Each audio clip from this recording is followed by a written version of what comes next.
নূরজাহান বেগমকে কোন যোগ্যতায় স্বাস্থ্য উপদেষ্টা বানিয়েছিলেন ডক্টর ইউনূস? বিদায়ী অন্তর্বর্তী সরকারের প্রধান উপদেষ্টা ডক্টর মোহাম্মদ ইউনূসকে জবাবদিহির আওতায় আনার বিষয়টিও ভাবতে বলেছেন অনুসন্ধানী সাংবাদিক জুলকার নাইন সায়ের। গ্রামীণ ব্যাংকের সাবেক ভারপ্রাপ্ত ব্যবস্থাপনা পরিচালক নূরজাহান বেগমকে ঠিক কোন যোগ্যতায় স্বাস্থ্য উপদেষ্টার পদে বসিয়েছিলেন ডক্টর ইউনূস, এমন প্রশ্ন তোলেন তিনি। আজ সোমবার নিজের ভেরিফাইড ফেসবুক পেজে দেওয়া এক পোস্টে এমন মন্তব্য করেন সায়ের।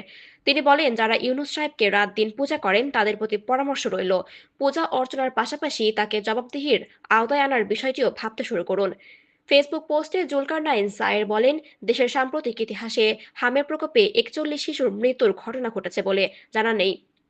অন্তর্বর্তী সরকারের সময় 2025 সালের অগাস্টে স্বাস্থ্য মন্ত্রণালয় পূর্ণ প্রস্তুতি ছাড়াই এইচপিএনএসপি তথা ওপি ব্যবস্থা বাতিল করে দেওয়ার কারণে আজ দেশে হামসহ আরও 8 থেকে 10টি রোগের টিকার সংকট সৃষ্টি হয়েছে। তিনি বলেন, নূরজাহান বেগম বিগত অন্তর্বর্তী সরকারের স্বাস্থ্য উপদেষ্টা হিসেবে কি কাজ করেছেন সেসবের বিস্তারিত তথ্য প্রকাশ করতে হবে স্বাস্থ্য মন্ত্রণালয়কে। আমরা জানতে আগ্রহী, ইউনূস সাহেবের পছন্দে নিয়োগ পাওয়া এই মহিলা আসলে কি করেছেন। Falguni Ahmed, desk report, Surma TV 24।